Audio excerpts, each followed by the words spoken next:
Masyarakat berpecah belah sudah terjadi. Kepemimpinan diktator sudah muncul. Kepemimpinan yang zalim sudah nampak. Zina merebak sudah terjadi. Semua yang disampaikan Nabi perlahan terbukti satu demi satu. 200 lebih hadis yang berbicara tentang hari kiamat kecil, semua hampir terjadi. Kesombongan dan keangkuhan, wanita yang berkuasa, orang kaya yang kuat, orang kaya yang sombong, penguasa yang zalim, rakyat-rakyat yang tak peduli, masyarakat yang memikirkan diri sendiri, ibadah yang dijadikan mainan, masjid dijadikan ladang pencarian, dan lain sebagainya. Itu bukti. Manusia-manusia munafik bertebaran. Sulit membedakan mana yang baik dan mana yang buruk. Riba bercampur aduk dengan yang haram. Semua sudah terjadi. Dari sekian banyak hadis, hampir bisa ditemukan tak satu pun hadis daripada tanda hari kiamat kecil yang tidak terjadi. Tersisa lagi, kata Nabi, 10 tanda kiamat besar.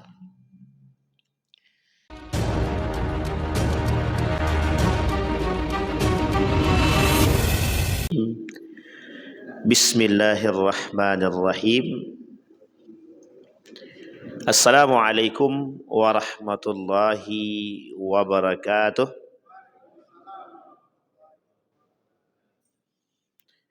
Alhamdulillahi rabbil alamin. Wabihi nasta'inu ala umurid dunya waddin. Wassalatu wassalamu ala ashrafil anbiya'i wal mursalin wa ala alihi wa sahbihi ajma'in. Allahumma salli wa sallim wa barik ala hadha nabiyil karim. Allahumma salli ala Muhammad wa ala ali Muhammad fil alamin innaka hamidum majid. Ya ayyuhan nasu attaqu rabbakumul ladzi khalaqakum min nafsin wahidah wa khalaqa minha zawjaha wa batha minhuma rijalan katsiran wa nisaa'a wattaqullaha alladzi tasaaluna bihi wal arham innallaha kana 'alaikum raqiba. Puji syukur kehadirat Allah dengan mengucapkan alhamdulillahirabbil alamin. Bersalawat kepada Nabi dengan mengucapkan Allahumma salli ala Muhammad wa ala ali Muhammad fil alamin innaka hamidum majid. Bapak Ibu sekalian yang berbahagia, sehat semua Bapak Ibu? Dingin? Ini memang masjidnya yang dingin. Di luar dingin, dalam dingin. Alhamdulillah masih bisa merasakan dingin. Di Mekah sekarang musim panas. Panasnya sampai 47 derajat Celcius. Kaki menginjak tanah melepuh. Nanti bulan Oktober ke atas naik musim, ganti musim. Musim dingin. Musim dinginnya sampai 9 derajat Celcius. Jadi sekali musim panas, panasnya bukan main. Sekali musim dingin, dingin banget. Di dua musim ini Bapak Ibu, orang Arab itu dulu punya kebiasaan di dua musim ini. Biasaannya adalah berdagang keluar kota. Disebutkan dalam Al-Quran itu ada bahasa rihlatas syita'i was-saif. Jadi selalu melakukan perdagangan di dalam dua musim tersebut. Panas dan dingin. Mahasiswa musim panas libur semua, libur. Sehingga mahasiswa-mahasiswa memanfaatkan musim libur ini untuk menjadi mutawif ketika berangkat jamaah umroh banyak. Nah, jadi mahasiswa-mahasiswa Madinah itu, yang Madinah, yang Mesir, yang di mana-mana lah, itu mereka sengaja menunggu hari libur ini, musim panas ini. Cuma yang libur musim panas saja, musim dingin mereka nggak libur. Padahal kalau dia musim dingin, itu kalau di Madinah, itu dinginnya sampai ke tulang. Saya pernah menginjakkan kaki di Turki sampai -10. minus 10 derajat Celcius, langsung jadi es batu. Orang-orangnya pun bisa jadi es. Tapi tak sampai ke tulang pun dingin biasa saja, dingin memang, dingin banget. Tapi tidak menusuk banget enggak. Di Madinah 9 derajat Celcius, tapi sampai ke tulang-tulang kita mau patah rasanya. Nah, itu bedanya. Kalau di Turki sampai minus 10 derajat Celcius itu tidak sampai ke tulang. Tapi kalau Madinah sampai Pak ke tulang. Anginnya ya Rabb. Jadi memang kelebihan yang Allah berikan. Tapi kalau di sini insya Allah belum sampai 9 derajat Celcius lagi. Baru terasa sekitar 18, 19 lah. Kalau sempat 9 derajat Celcius kayaknya keluar semua kita Pak. Saking dinginnya. Baik Bapak Ibu. Di subuh hari ini, kata Nabi dalam hadisnya, Bismillahirrahmanirrahim. La tazalu ta'ifatum min ummati zahirina 'alal haqq. La yadurruhum man khazalahum hatta ya'ti amrallahi wa hum kadzalik. Di dalam Al-Qur'an Allah berkata, ahasiban nas an yutraku an yaqulu amanna billah wa hum la yuftanun. Ahasiban nasu an yutraku an yaqulu amanna wa hum la yuftanun. Kata Allah di dalam Al-Qur'an, apakah manusia itu mengira mereka tidak akan mendapatkan ujian setelah mereka, atau mereka merasa ditinggalkan setelah mereka beriman? Wahum la yuftanun, atau mereka tidak diuji? Sesungguhnya tidak, mereka pasti akan diuji. Jadi sekalipun kita beriman tetap kita dapat ujian. Jadi kalau bahasanya para orang-orang sufi itu, iman itu ujian, apalagi maksiat. Baik ujian apalagi buruk. Iqtaraba lin-nasi hisabuhum wa hum fi ghaflatin mu'ridun. Kata Allah, telah dekat hisab kepada mereka, tapi mereka masih lalai. Ma ta'tihim min dzikrin min rabbihim muhdatsin illa istama'u wa hum yal'abun. Tidak akan datang kepada kalian, bukan tidak akan datang, tidak sampai kepada kalian, tidak datang kepada mereka. Bahkan mereka tidak berzikir kepada Allah, kecuali mereka menikmati apa yang mereka lakukan dan apa yang mereka permainkan. Ya Bani Adam, khalaqtuka lil ibadati fala tal'ab wa razaqtuka ar-rizqa fala tat'ab. Kata Nabi, kata Allah dalam hadis qudsi, wahai anak Bani Adam, aku ciptakan kalian untuk beribadah, jangan main-main. Aku berikan engkau rezeki, kusuruh kalian mencari rezeki, jangan merasa capek. Kalau Nabi SAW, bu'ithtu ana was-sa'ah kahatain, gitu Nabi. Aku diciptakan, bu'ithtu, aku diangkat, dinobatkan, ana, saya, was-sa'ah, dan hari kiamat, kahatain, gitu Nabi. Seperti ini. Nabi digandeng dengan hari kiamat dalam hadisnya begini. Kata Nabi, aku dengan hari kiamat itu seperti ini. Maksudnya apa itu? Armageddon, dalam kitab Armageddon itu dikatakan, dan dalam kitab As-Sa'ah itu,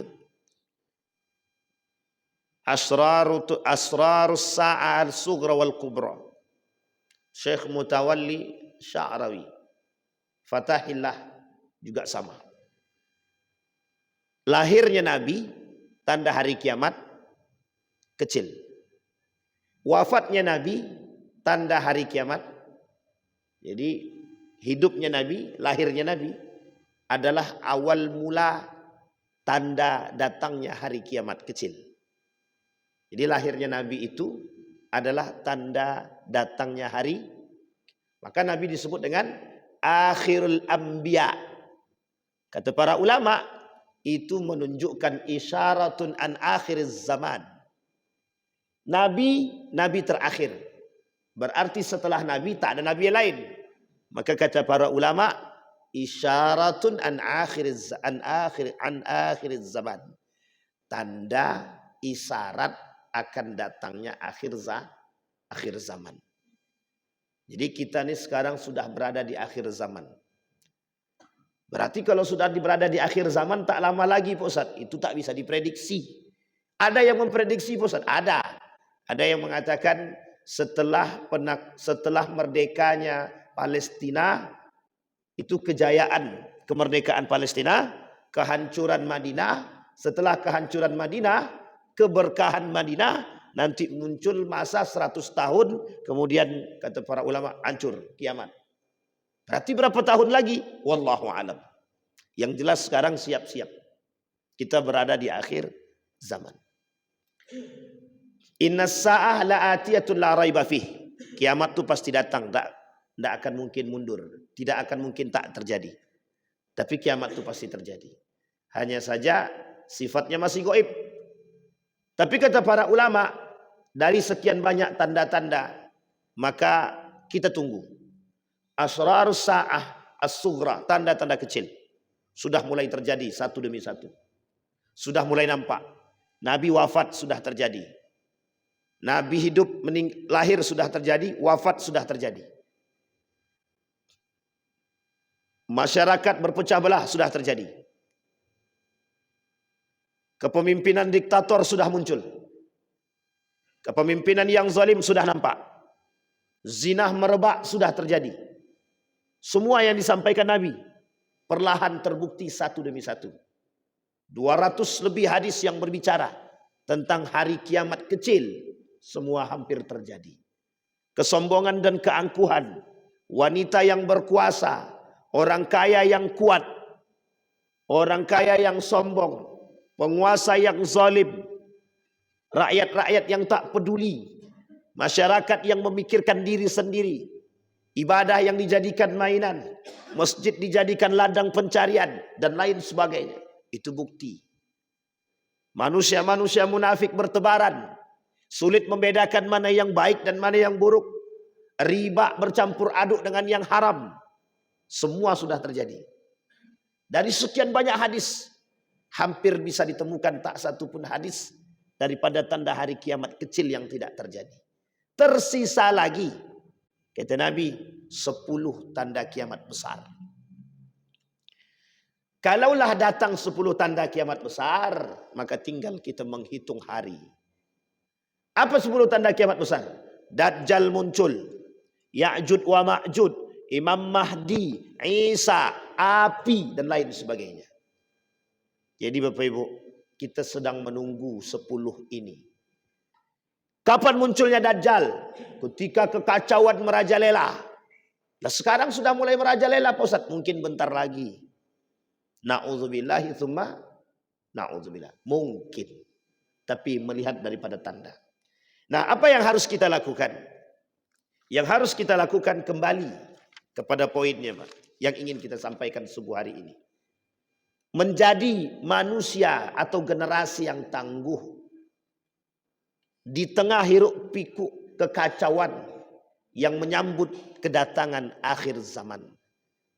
Kata Allah di dalam Al-Quran, kata Nabi di dalam hadisnya, irtahalat dunya mudbiratan wa irtahalatil akhirah muqbilatan wa likullin wahidin minhuma banun fakunu min abna'il akhirah wa la takunu min abna'id dunya fa innal yawma amalun wa la hisaba wa gadan hisabun wa la amal. Bukan kata Nabi, tapi kata Ali bin Abi Thalib. Dunia pergi, mudbiratan, bergantian. Wartahalatil akhirah, akhirat juga berjalan, muqbilatan, ke depan. Walikulli wahidin minhuma banun fakur. Setiap di antara keduanya punya masanya. Fakun abna'ad dunya, fala takunu abna'ad dunya. Jangan kalian menjadi budak dunia, tapi jadilah budak akhirat. Fa innal yauma, dunia hari ini, amalun wala hisab.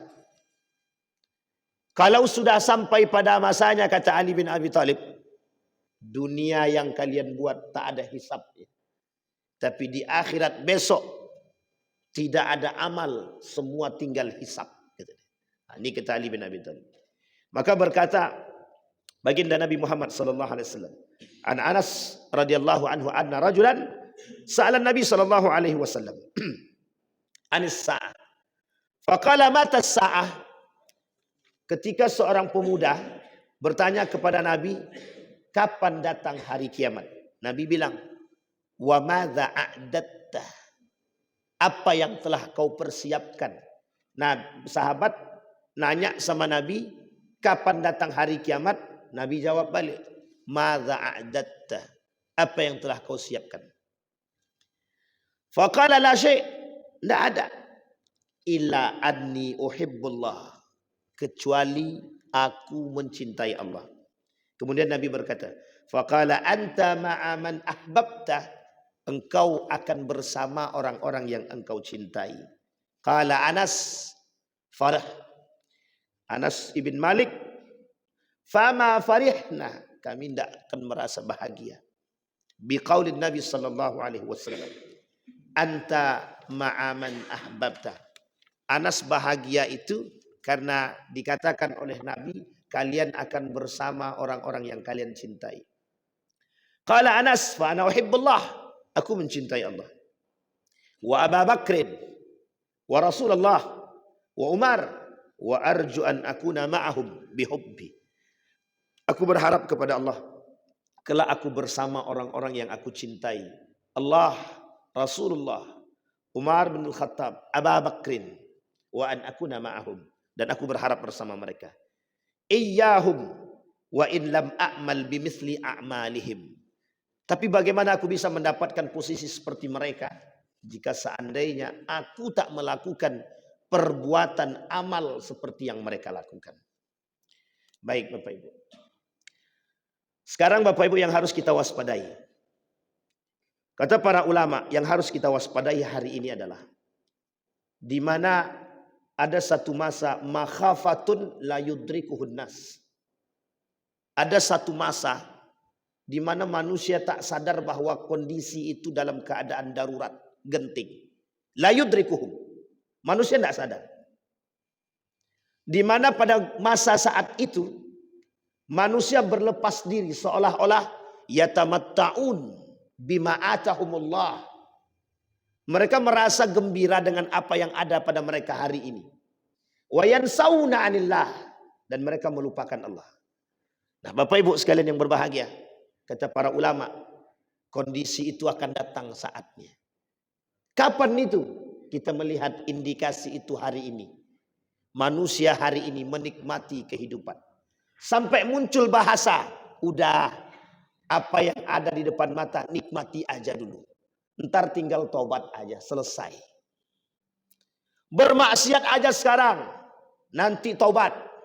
Ya kalau Allah panjangkan umur, kalau Allah matikan ketika dia bermaksiat. Na'udzubillahi tsumma na'udzubillah. Tapi Bapak Ibu, memang begitu kondisinya.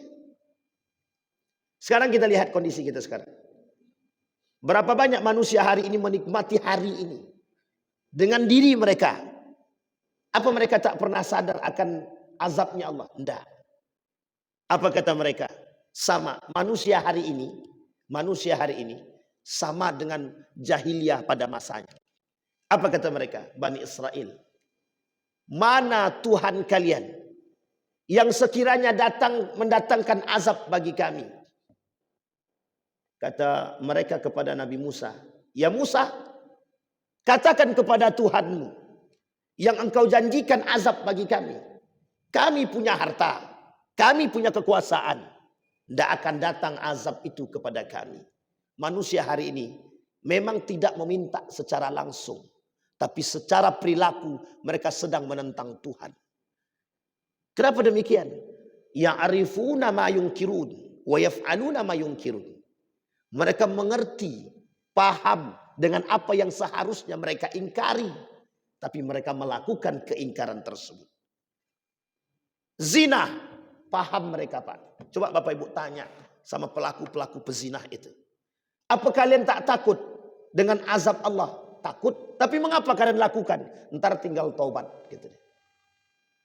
Kita pernah tanya Pak kepada salah seorang pelaku, mohon maaf. Saya tanya begini. Ente tidak takut dengan azab Allah dengan begini itu? Apa dia jawab? Wan, mumpung masih muda nikmati aja. Ntar sudah tua tinggal taubat aja. Coba bayangkan. Seolah-olah dia penentu kehidupan ini Pak. Seolah-olah dia pegang kunci. Sudah seperti pemegang kunci surga. Seolah-olah dia pasti masuk surga. Itu kalau udah begitu kita enak Pak. Kayak kelompok-kelompok yang bayar 1 juta masuk surga itu. Itu enak betul itu. Kalau ada jaminan, jangankan 1 juta, lebih dari itu pun kita bayar. Tapi Bapak Ibu, kondisi umat manusia sekarang. Apa kata mereka? Kata para ulama. Mereka ghafiluna 'anid din. Mereka lalai dengan agama. Yafrahuna bima atahumullahu minad dunya. Mereka merasa bahagia hari ini dengan kedatangan isi dunia kepada mereka. Nikmat mereka duduk di kursi. Yang kursi itu kadang melalaikan mereka dari panggilan Allah. Kata para ulama. Sehingga Bapak Ibu, kondisi itu jelas. Nah disampaikan, generasi hari ini, kalau mereka tidak mewaspadai dari gerakan-gerakan seperti ini, mereka terjerumus dalam pelaku kemaksiatan kepada Allah di akhir zaman. Nah, ini poin penting bagi kita. Maka kata Allah, kata Nabi dalam hadisnya, kana nasu yas'aluna anil khairi wa kuntu as'aluhu. Ada manusia datang kepada Rasulullah bertanya tentang kebaikan. Kata Rasulullah, aku saja melakukan perbuatan tersebut. Rasulullah, datang sahabat bertanya tentang kebaikan. Apa kata Rasulullah? Aku saja melakukan kebaikan. Apa maksudnya? Maksudnya adalah Rasulullah yang sudah dijamin masuk surga masih melakukan kebaikan. Nah, sekarang pertanyaannya, apakah manusia sekarang tidak merujuk kepada itu? Tidak Pak. Karena yang menjadi fans berat mereka bukan Rasulullah. Fans berat mereka para public figure, pelaku-pelaku maksiat. Itu yang menjadi public figure mereka. Kenapa kau korupsi? Orang atasan aku korupsi. Kenapa kau berzina? Wong kakakku berzina. Kenapa kau tak sholat? Karena bapakku tak sholat. Semua fansnya bukan lagi Allah. Bukan lagi Rasulullah. Hilang fans kita Pak. Kenapa tak Rasulullah? Kata para pembenci Rasulullah hari ini, Muhammad itu adalah tokoh fiktif di balik doktrin-doktrin Islam. Jadi Nabi ini, Nabi Muhammad kata mereka, dianggap tokoh fiktif yang tidak pernah ada di balik doktrin-doktrin Islam hari ini. Jadi ada seorang tokoh fiktif yang mendoktrin kepada kita tentang agama, pada hakikatnya tokoh itu tak ada. Coba bayangkan. Sampai mereka berani kata Muhammad itu tidak ada. Padahal begitulah zahirnya di dalam Al-Quran. Kita, orang-orang muslim dan mukmin, diajak kabur terhadap Al-Quran. Kabur di sini bukan lari. Kita mengaburkan diri kita dengan kehidupan dunia yang begitu nikmat itu dari Al-Quran itu sendiri. Sampai bisa mengatakan Nabi itu tak ada. Sampai bisa mengatakan Al-Quran itu tidak penting. Maka Bapak Ibu kalau kita bandingkan satu kali, coba Bapak Ibu bandingkan sendiri. Nah, mana yang lebih penting? Al-Quran atau komik? Mana yang dipilih oleh generasi kita hari ini? Tunjukkan. Kau pilih mana nak? Al-Quran, HP? Tidak ada. Pilihannya sudah jelas, kemana tertujunya jelas. Cara mereka mengaburkan Al-Quran daripada generasi-generasi kita sekarang. Banyak manusia terlena sekarang. Ya keterlenaan kita karena apa? Itu tadi poinnya. Manusia ghafiluna 'anid din. Lalai akan dunia.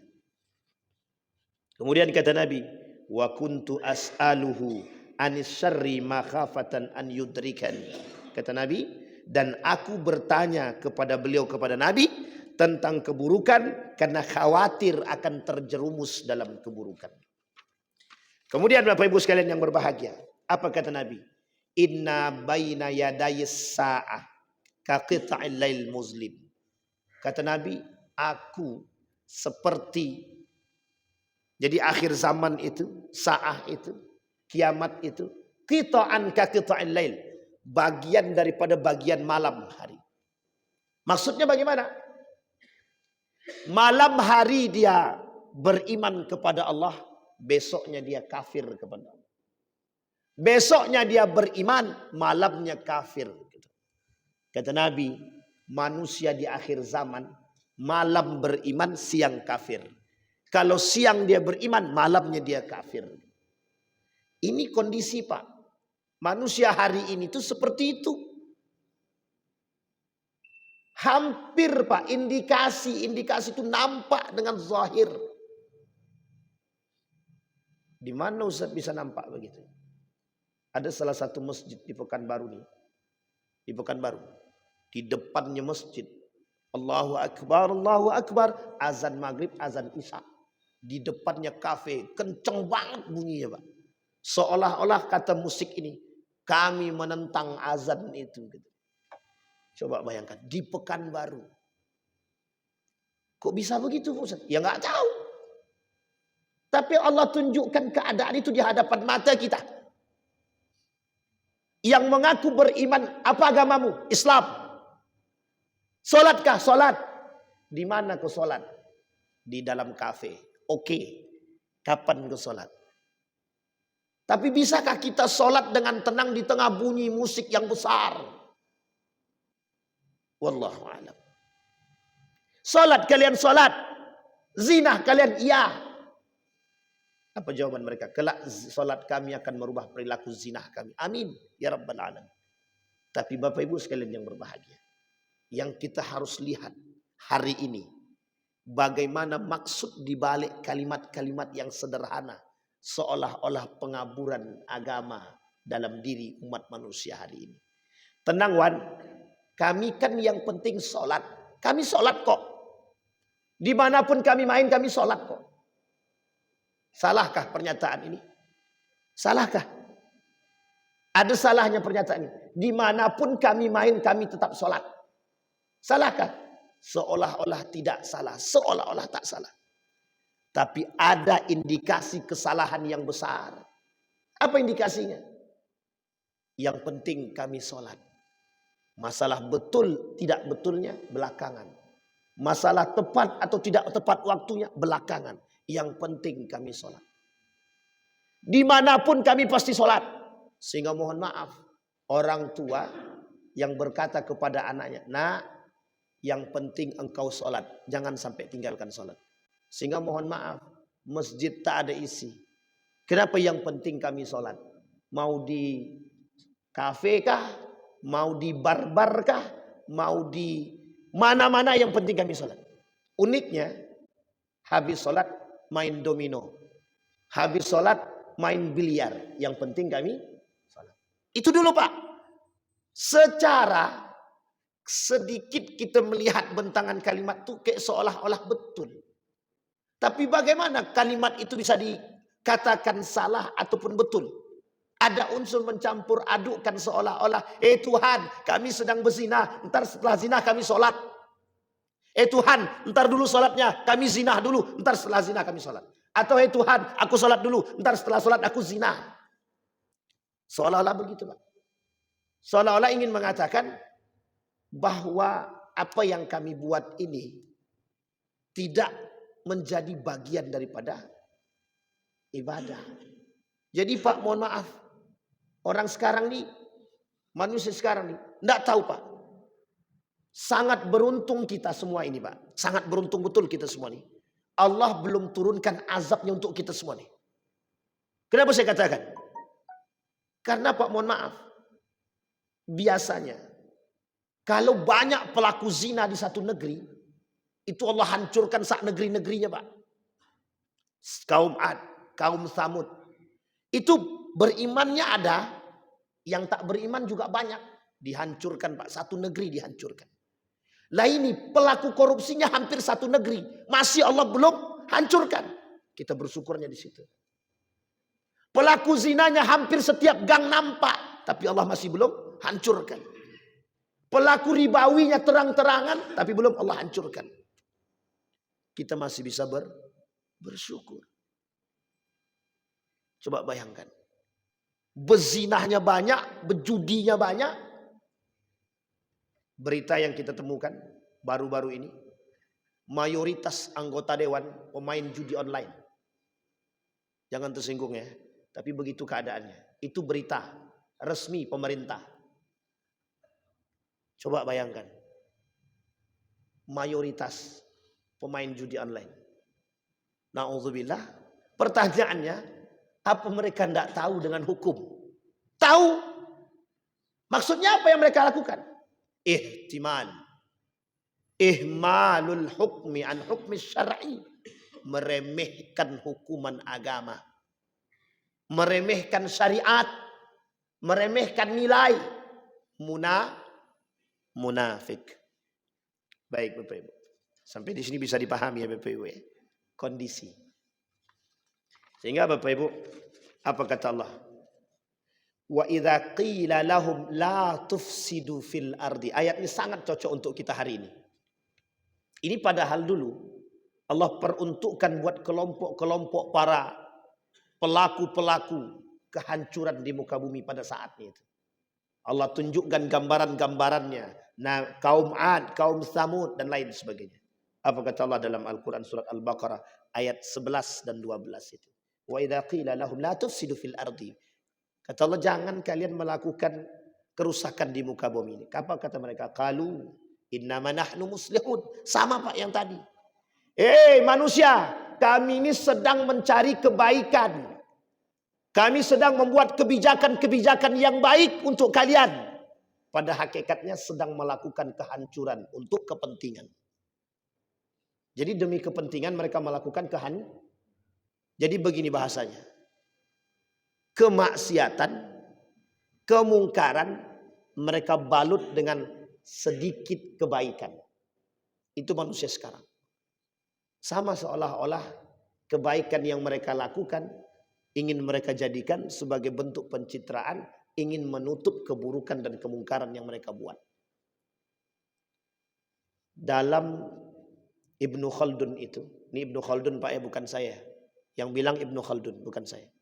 Dalam kitabnya Muqaddimah, kitab paling populer pada masanya. Apa kata Ibnu Khaldun? Salah satu tanda dekatnya kehancuran satu negeri, pajak diambil besar-besaran dari rakyat. Itu tanda kehancuran. Ibnu Khaldun bukan saya. Yang ngomong bukan saya. Tapi Ibnu Khaldun. Boleh Bapak cek dalam kitabnya Muqaddimah. Sudah ada terjemahannya dalam bahasa Indonesia. Cari aja. Apa kata Ibnu Khaldun? Pajak diambil sebesar-besarnya dari rakyat.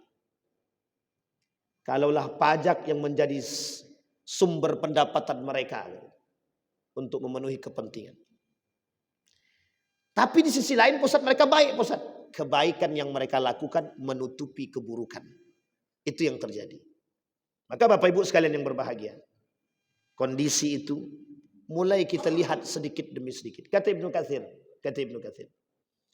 Bahwa penukilan Imam Abu Ja'far, janganlah kalian bermaksiat di muka bumi ini. Karena salah satu bentuk kehancuran itu dilibatkan atau dirasakan daripada kemaksiatan itu. Ini bagaimana kita tidak maksiat. Jalan selangkah tengok kanan kiri maksiat. Jalan lagi selangkah tengok kanan kiri maksiat. Hampir sepanjang jalan penuh dengan kemaksiatan. Maka kita butuh Pak seperti Imam Syafi'i. Jalan tunduk ke bawah. Tidak usah tengok kiri kanan. Ambil kapas tutup telinga. Karena yang kita pandang maksiat semua. Sekarang saya coba Bapak Ibu ajak refleksi. Siapa yang sering berangkat ke CFD, Car Free Day? Bapak Ibu sering berangkat ke sana? Tidak sering berangkat ke Car Free Day, alhamdulillah. Berarti Allah selamatkan gitu. Tapi ya yang datang kan selamat juga Ustaz. Yang selamat. Yang tak selamat ya tak selamat juga. Tapi perhatikan baik-baik Bapak Ibu. Ketika Bapak Ibu berjalan dalam Car Free Day atau berjalan dimanapun, berapa banyak kemaksiatan yang kita pandang. Coba sesekali hitung kemaksiatan. Sesekali Pak. Kami pernah, mohon maaf Pak, saya pengalaman pribadi di Yogyakarta. Itu ketika kami keliling jalan lari-lari pagi di satu tempat, dia ada tempat khusus. Sepanjang itu Pak, tak terhitung berapa banyak maksiat yang kita lihat. Maksiat apa Ustaz? Banyak lah pokoknya, jangan tanya. Kalau secara eksplisit bahaya itu. Apalagi khusus buat bapak-bapak. Kalau tak pandai jaga mata, maksiat terus sepanjang jalan. Coba bayangkan. Semua kemaksiatan Pak. Makanya mohon maaf. Imam Syafi'i tunduk ke bawah kalau jalan. Kenapa dia tunduk ke bawah? Dia tak mau melihat Pak. Karena lisan nih Pak, lisan kita nih. Yang bermaksiat kepada Allah nih. Menengok nampak sedikit yang janggal, mesti komentar tuh Pak. Tapi kalau tidak dikomentari, tidak ada rasa nikmatnya Pak. Sehingga kata Imam Syafi'i tunduk. Tutup telinga. Seolah-olah dia tak mendengarkan apapun Pak. Tapi sekarang itu yang kita lihat. Jalan selangkah maksiat. Jalan selangkah maksiat. Kalau sepanjang jalan dari sini sampai ke depan ada 10 maksiat. Berarti harus 10 kita kasih tahu. Tolong jaga, tolong jangan begini, tolong jangan begini. 10 kali Pak. Harus kita tegur, harus Pak. Lewat ke depan warung kopi sedang main domino. Lewat lagi sedang jalan samping kan orang karaokean. Campur baur laki-laki perempuan. Jalan lagi selangkah orang sedang ngapain. Coba bayangkan. Setiap langkah yang kita langkahi sekarang penuh dengan kemaksiatan. Artinya apa? Kita mau seperti apa sekarang? Kalau kita tak jaga diri. Apa kata para ulama? Besar sangat rintangan yang dilakukan oleh umat akhir zaman. Tapi lihat nikmatnya balasan yang Allah berikan. Apa kata Nabi? An Sufyan bin Abdullah Al-Thaqafi. Qultu ya Rasulullah, qul li fil Islam qawlan la as'aluhu min ahadan ba'dak. Wa fi haditsin kata Allah kata Nabi, qul amantu billah thumma istaqim. Coba bayangkan Pak. Sekarang ini istiqomah itu seberat apa sekarang? Berat atau ringan sekarang istiqomah itu? Bapak Ibu sekarang sedang rajin ibadah ke masjid. Alhamdulillah. Sudah seminggu ini full. Sholat 5 waktu di masjid. Tiba-tiba datang kawan. Ini khusus buat ibu-ibu. Datang kawan. Fulana ibn Fulana. Gimana tuh? Kau mau ngapain? Mau sholat? Mau ke masjid? Sekarang di mall sedang ada diskon besar-besaran. Goyang imannya Pak. Langsung ke mall tak jadi sholat ke masjid. Coba bayangkan. Itu kecil Ustaz, sederhana Ustaz, sederhana. Setan selalu berada di tengah para pelaku-pelaku ibadah yang baik.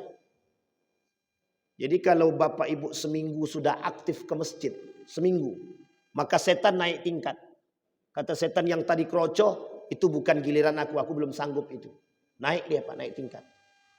Kalau sudah 2 minggu, setannya naik tingkat lagi. Kalau sudah 40 hari, gantian, bukan setan lagi, iblis. Iblis yang datang lagi. Kata iblis, saya setan, itu bukan bagianmu, itu sudah. Naik iblis Pak. Makin naik tingkatnya. Sampai kata Allah kata, apa kalian merasa ketika kalian beriman, sudah tidak ada ujian? Tak. Beriman pun kita tetap masih banyak ujian. Sehingga rajin kali kita ke masjid. Semakin rajin kita ke masjid, semakin sering bisikan itu yang datang kepada kita. Tapi ingatlah, 40 hari orang yang rajin sholat, rutin dia 40 hari, sholat istiqamah 5 waktu di masjid khusus bagi laki-laki, maka selama 40 hari dia akan mendapatkan, selama itu dia akan mendapatkan keberuntungan. 1, terlepas dari sifat kemunafikan. Orang yang menjaga sholatnya 40 hari, selama 40 hari di masjid, kata para ulama, menghindari dari sifat kemunafikan. Yang kedua, Orang tersebut punya potensi besar untuk tetap bisa istiqamah. Tapi di 40 hari ke bawah, 40 hari ke bawah, itu rintangannya banyak sekali. Padahal sudah jalan 39 hari. Tinggal 1 hari lagi. Tiba-tiba kebablasan. Tidak sholat subuh. Bangun jam 8. Coba bayangkan. Nah, begitulah. Semua kata setan itu sama seperti keadaan sekarang. Apapun celah yang kecil, nampak celahnya, sikat, libas. Jangankan 100.000. Nampak peluang 50.000 untuk korupsi, korupsi. Nah, begitulah bahasanya. Kata setan, nampak celah sedikit, sikat. Jangan tanggung. Jadi Bapak Ibu, setan itu tidak tanggung-tanggung. Jangan dikira kita ini selamat dari godaan setan. Orang-orang yang selamat itu ya yang beriman. Nah, apa sifat karakter generasi pilihan? Kata Nabi di akhir zaman itu. Salah satu di antaranya adalah wa may yattaqillaha yaj'al lahu makhraja. Orang yang selamat itu yang bertakwa, yang takut kepada Allah. Apa kata Syekh Abdul Razak? Kaifa yattaqi wa may yadri kaifa yattaqi. Bagaimana seseorang itu takut dan bertakwa kepada Allah sementara dia tidak tahu cara bertakwa dan dia tidak tahu cara takut itu bagaimana dan apa yang harus dia takuti. Wa madza yattaqi. Apa yang harus kami takutkan? Kata para ulama, yang harus kita takuti adalah fitnah. Maka Bapak Ibu, kata Ibnul Qayyim Al-Jauziyah, ada 2 hal. Fitnah itu. 1, syubhat. Yang kedua, syahwat. Fitnah yang paling besar hari ini, yang kita tampung, yang kita hadapi, yang sifatnya remeh-temeh, tapi berat seberat-beratnya. Apa kata Nabi? Kata Ibnu Qayyim Al-Jauziyah, fitnah, syubhat, dan syahwat. Syubhat, semua perbuatan itu syahwat. Syubhat, mengantarkan kita kepada syubhat. Syahwat, apa tak lagi syahwat ini Pak? Dua-duanya bergandeng yang selalu ada. Selamat daripada syubhat, belum tentu selamat daripada syahwat. Selamat daripada syahwat, masih ada syubhat yang mengintai. Sampai di sini bisa dipahami Bapak Ibu. Maka Bapak Ibu, sebelum kita tutup, kata para ulama, kata Nabi, berjamaahlah. Berjamaahlah. Kembali kepada jamaah. Karena sesungguhnya keselamatan itu, kata para ulama, tidak diukur dengan kesendirian. Di akhir zaman, bergandeng tangan demi keselamatan itu lebih sangat terjaga ketimbang berjalan sendirian. Saya ulangi Pak. Di akhir zaman, berjalan dengan bergandeng tangan itu lebih selamat daripada berjalan sendirian tanpa gandengan. Ini maksudnya bukan pasangan hidup, tapi berjamaah. Jadi saling mengingatkan. Kalaulah yang di masjid ini kita tengok satu-satu. Oh Pak Ketua, dia yang bersaksi kepada Allah. Ya Allah, si Fulan bin Fulan, jamaah masjid Raudhatul Amilin. Tidak nampak ya Allah. Tapi dulu ya Allah, setiap waktu dia sholat, saya tahu betul. Kemudian Allah kata, siapa namanya Fulan bin Fulan? Disaksikan sama yang lain. Betul, betul. Tarik Pak. Yang dari neraka masuk ke surga. Begitulah hebatnya orang-orang yang berjamaah. Khusus bagi manusia di akhir zaman, kata Nabi, berjamaah itu lebih mendekatkan mereka kepada pahala yang besar. Jadi saling mengingatkan. Karena manusia akan dilenakan, akan terlena dengan keadaan sehingga mereka lalai dengan siapapun mereka. Orang kalau sudah genting, mohon maaf, orang kalau sudah genting tidak akan mikirkan orang lain. Orang kalau sudah genting dia nggak akan mikirkan. Pertanyaannya, kalau seandainya gedung ini mau roboh, ada nggak yang mikirkan orang lain? Kalau gedung ini tidak mau roboh, mikir masing-masing. Tapi sebenarnya bukan begitu. Bukan begitu. Kata Allah, ketika runtuhnya akhlak dan kata Nabi, ketika runtuhnya agama, di mana sahabatmu yang selalu bersamamu? Maka kata Nabi, fal yukhallil man yukhallil. Berkawanlah dengan orang-orang yang sejalan dengan agama dan berpegang teguh pada nilai agama. Insya Allah kita semua diselamatkan oleh Allah. Amin ya rabbal alamin. Istiqamah dalam kebaikan dan ketaatan selalu menjadi bagian daripada orang-orang yang dicintai oleh Allah. Insya Allah kita berdoa kepada Allah, mudah-mudahan apa yang kita sampaikan ada manfaat, ada berkah. Insya Allah di akhir zaman ini kita termasuk orang-orang yang diselamatkan dan selamat. Insya Allah kita termasuk dari golongan-golongan yang dicintai, orang-orang yang bertakwa, orang-orang yang punya perasaan dan perhatian kepada sesama. A'udzubillahi minasyaitonirrajim. Bismillahirrahmanirrahim. Hamdas syakirin, hamdan naimin. Hamda yuwafi ni'amahu wa yukafi'u mazidah. Ya Rabbana lakal hamdu kama yanbaghi li jalali wajhikal karim wa azim sultanik. Allahumma faqqihna fid din wa 'allimna ta'wil. Allahumma ansur man nasara ad-din wa khudhul man khadhal al-muslimin. Allahumma arinal haqqa haqqa warzuqna ittiba'ah wa arinal batila batila warzuqna ijtinabah. Allahumma anfa'na bima 'allamtana warzuqna 'uluman tanfa'una fid dini wad dunya wal akhirah. Allahumma khtimna bis salihin. Allahumma khtimna bis salihin. Allahumma khtimna bis salihin. Rabbana hab lana min azwajina wa dhurriyyatina qurrata a'yun waj'alna lil muttaqina imama. Rabbana atina fid dunya hasanah wa fil akhirati hasanah wa qina adzabannar. Walhamdulillahi rabbil alamin. Assalamualaikum warahmatullahi wabarakatuh.